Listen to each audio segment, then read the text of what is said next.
에스겔 16장 1에서 15절 말씀입니다. 16장. 여호와의 말씀이 내게 임하여 이르시되, 인자야, 예루살렘으로 그 가증한 일을 알게 하여 이르기를, 주 여호와께서 예루살렘에 관하여 이같이 말씀하시되, 내 근본과 난 땅은 가나안이요, 내 아버지는 아모리 사람이요, 내 어머니는 햇사람이라. 내가 난 것을 말하건대 내가 날 때에 내 배꼽줄을 자르지 아니하였고, 너를 물로 씻어 정결하게 하지 아니하였고, 내게 소금을 뿌리지 아니하였고, 너를 강보로 싸지도 아니하였나니, 아무도 너를 돌보아 이 중에 한 가지라도 내게 행하여 너를 불쌍히 여긴 자가 없었으므로, 내가 나던 날에 내 몸이 천하게 여겨져 내가 들에 버려졌느니라. 내가 내 곁으로 지나갈 때에 내가 피투성이가 되어 발짓하는 것을 보고 내게 이르기를, 너는 피투성이라도 살아있으라.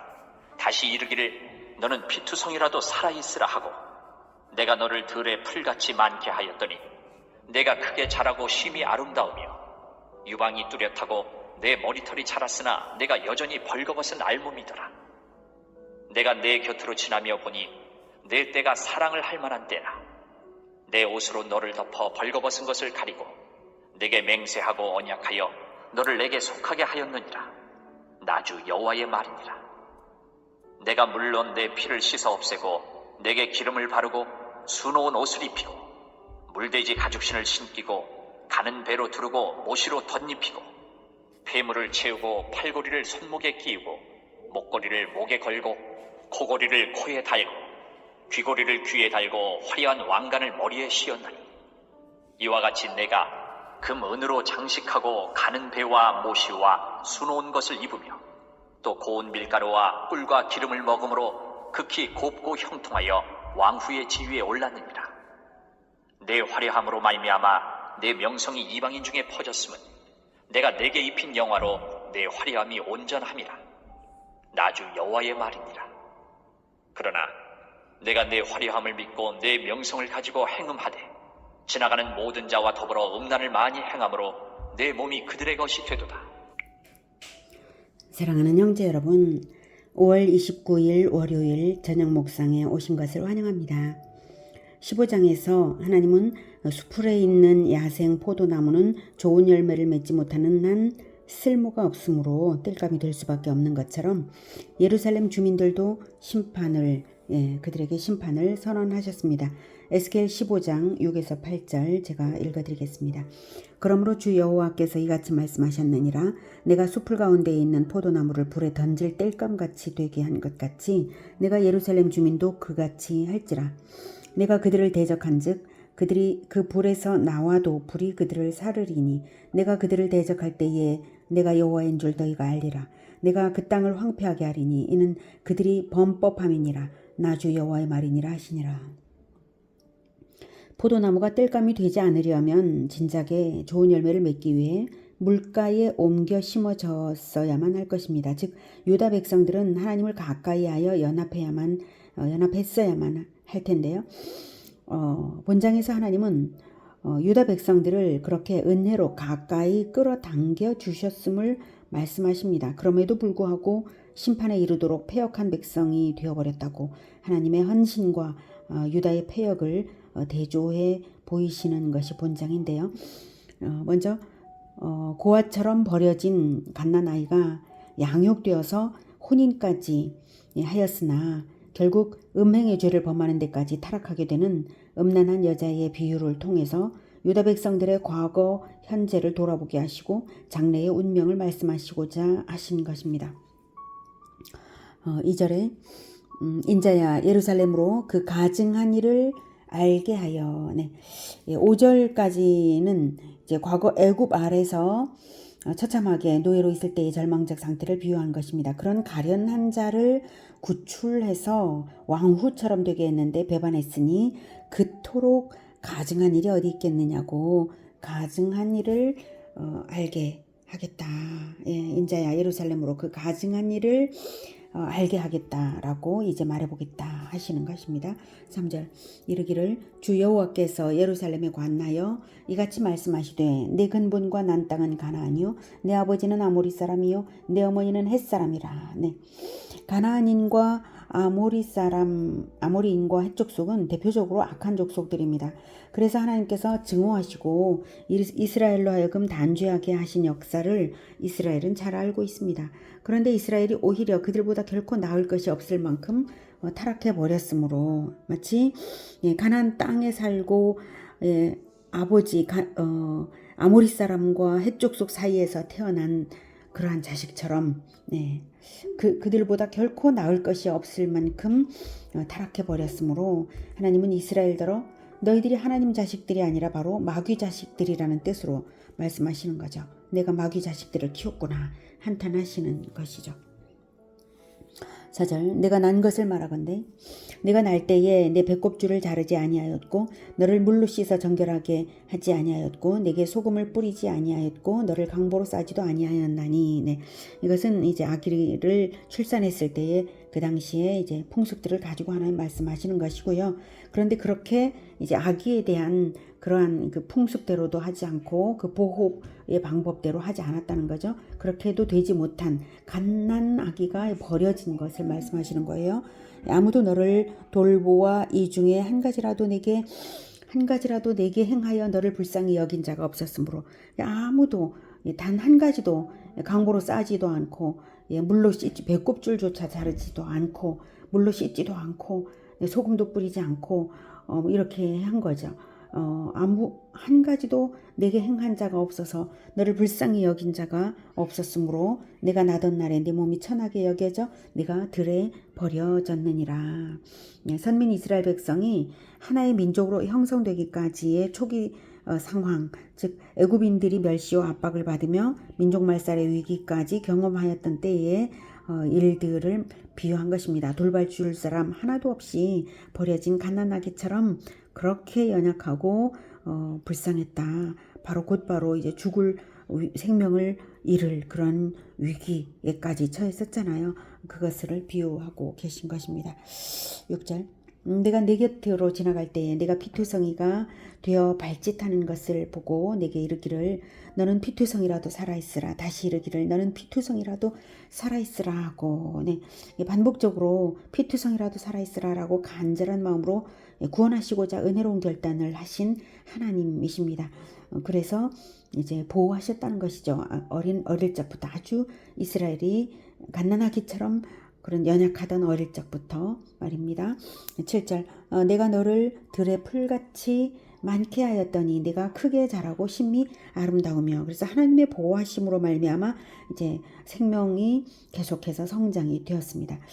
보잘것없었던 이스라엘 민족이 강성해지고 하나님 보시기에 흡족할 정도로 민족적인 형태를 갖추었던 것을 말합니다. 하나님이 다 그렇게 하셨다 말씀하시는 거예요. 애굽에서 인구가 아주 중다해졌던 것을 가리킵니다. 하나님께서 그렇게 하셨죠. 그래서 유방이 뚜렷하고 내 머리털이 자랐으나 네가 여전히 벌거벗은 알몸이더라. 자녀에게 젖을 주며 양육할 수 있을 정도로 성장을 하였고요. 아름다움이 돋보였어요. 머리털이 자라서. 그래서 열방의 시선을 끌 만큼 독립 능력이 되고 번성했죠. 그렇지만 자기 허물을 가릴 옷조차 없는 상태였다. 즉 구속사의 주인공 역할을 하기에는 율법의 옷이 필요했던 상태를 말씀하시는 것입니다. 칭의의 옷, 의로운 것으로 옷을 입어야 되는 거거든요. 그래서 자기 앞가림도 못하는 극히 미숙한 영적 상태였다는 말씀입니다. 이스라엘이. 자, 그래서 하나님께서 8절 내가 네 곁으로 지나며 보니 내 때가 사랑을 할 만한 때라. 내 옷으로 너를 덮어 벌거벗은 것을 가리고 내게 맹세하고 언약하여 너를 내게 속하게 하였느니라. 나 주 여호와의 말이니라. 성숙하여서 사랑할 만한 때가 되었다. 즉 영적으로 신랑 되신 하나님께서 이스라엘을 영적인 신부로 삼아서 자기 백성 삼으시려고 언약을 베푸실 충분한 때가 되었다라고 판단하시고 그렇게 하셨다는 말씀입니다.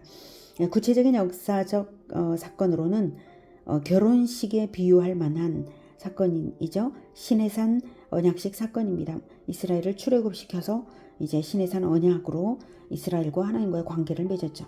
그래서 남자의 옷으로 덮어준다라고 표현하셨는데 그것은 바로 결혼하여 보호자가 되어준다라는 뜻입니다. 룻기에도 같은 표현이 나오죠. 네, 룻이 보아스에게 청혼을 할 때 그런 표현을 썼습니다. 당신의 옷으로 나를 덮어소서 이랬었죠. 네, 자 9절.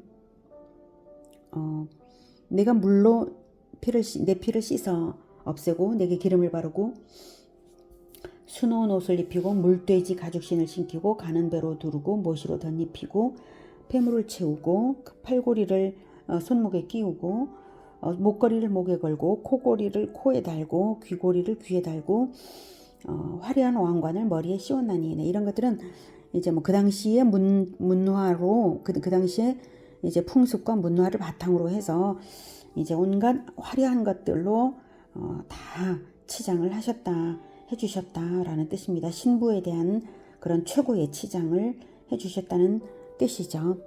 그 당시에 문화를 바탕으로 이제 쉽게 말씀을 하시는 거예요.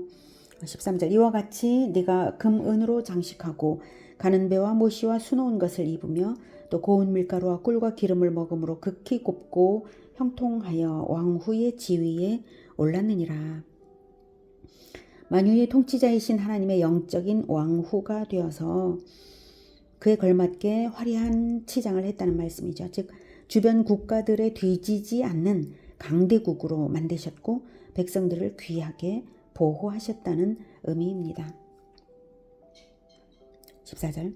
내 화려함으로 말미암아 내 명성이 이방인 중에 퍼졌음은 내가 네게 입힌 영화로 내 화려함이 온전함이라 나 주 여호와의 말이니라.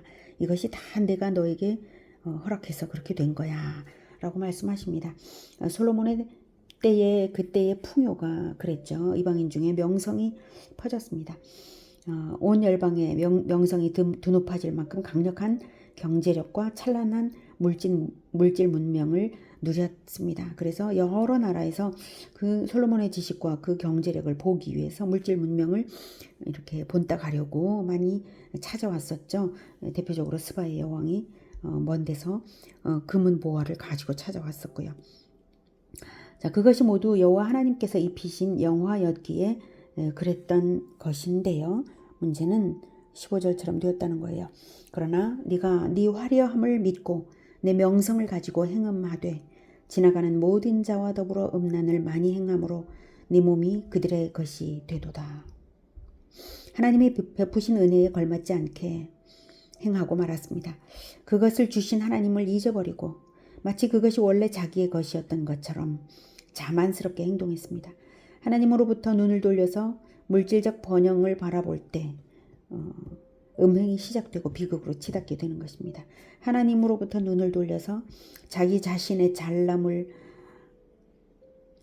생각할 때 바로 그것이 음행이고 우상숭배이고 비극의 첫걸음이 되는 것입니다. 지나가는 모든 자와 더불어 음란을 많이 행함으로 네 몸이 그들의 것이 되도다. 행음은 우상숭배를 말씀하시는 것이죠. 우상숭배를 한 것이 하나님께 대한 영적 음행입니다. 이스라엘을 하나님의 신부로 비유했으니까요. 그런데 이스라엘의 우상숭배의 음행이 이만저만이 아니라 극에 달했다는 것입니다. 부귀영화가 극에 달했던 솔로몬 때부터 우상숭배도 그랬죠. 극에 달했습니다. 한 번 시작된 우상숭배는 몇 번의 종교개혁이 있었지만 결코 근절되지 않고 마침내 이스라엘 민족의 운명이 이방 민족에게 빼앗기는 꼴이 되기까지 되고 말았습니다. 영혼을 팔았으니 몸도 운명도 팔려 나간 것입니다.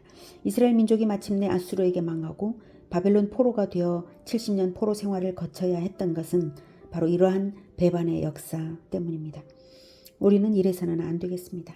구원해 주시고 잘 되게 하시는 하나님의 은혜를 잊어버리고 잘 되니까 교만해져서 나락으로 떨어지는 인생, 이런 인생이 되어서는 안 되겠습니다. 그런데 마침 우리 한국교회의 지금 현재 모습이 혹시 이런 모습은 아닌가요? 하나님께서 선교사들을 보내어서 비참했던 역사에서 빠져나와서 잘되게 하셨는데 나라가 부유해지고 그러면서 교회들은 부자가 되어가고 그러면서 점점 오히려 타락하여서 잘못된 그런 모습들 있지 않습니까? 우리가 회개해야 될 때가 아닙니까?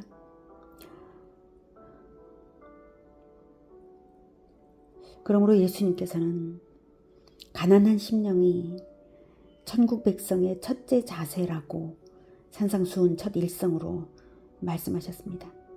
마태복음 5장 2, 3절에 입을 열어 가르쳐 이르시되 심령이 가난한 자는 복이 있나니 천국이 그들의 것이며 이렇게 말씀하셨습니다. 가난한 심령은 그리스도와의 연합을 간절히 사모하는 심령을 말합니다. 자기 자신에게 온전한 것이 얼마나 부족한지를 아는 마음, 그리스도와 늘 비교하며 그리스도의 성품에 비해 얼마나 부족하고 부끄러운지를 아는 마음, 그래서 그리스도와 연합을 간절히 원하면서 가까이 하는 마음, 그것이 천국 백성의 첫째 태도입니다. 심령이 늘 가난하여서 늘 그리스도의 성품과 능력과 동행을 사모하며 살아가는 우리 모두가 되기를 기원합니다. 기도하겠습니다. 은혜가 충만하신 하나님 아버지, 참으로 아무것도 아니었던 우리 민족을 선교사들의 그 순교적인 헌신으로 말미암아 그리스도의 보혈로 말미암아 우리를 구원하시고 이 나라를 잘 되게 하셨는데 우리 한국교회가 점점 자만에 빠진 모습을 봅니다. 하나님, 우리를 불쌍히 여겨 주시옵소서. 한국교회로 하여금 깨닫게 하시고 자신의 자만을 깨닫게 하시고 진정 가난한 심령 가지고 우리 주 예수 그리스도의 그 십자가에 날마다 연합하고 날마다 간절히 사모하여 주님과의 연합, 그 동행으로 회복될 수 있도록 주님 도와주시옵소서. 그리고 우리들 각자가 바로 그러한 심령, 가난한 심령으로 우리 주님과 밀착되어 동행할 수 있도록 주님 도와주시길 원합니다. 늘 우리가 세상의 물질 문명에 자꾸 눈길을 돌리고 그것으로 이끌리는 마음을 가지고 있습니다. 이 죄악된 마음 하나님께서 씻어주시고 하나님 날마다 우리 주 예수님과 동행을 놓치지 않게 도와주시옵소서. 예수 그리스도 이름으로 기도드립니다. 아멘. 이어지는 시간은 개인 기도 시간입니다.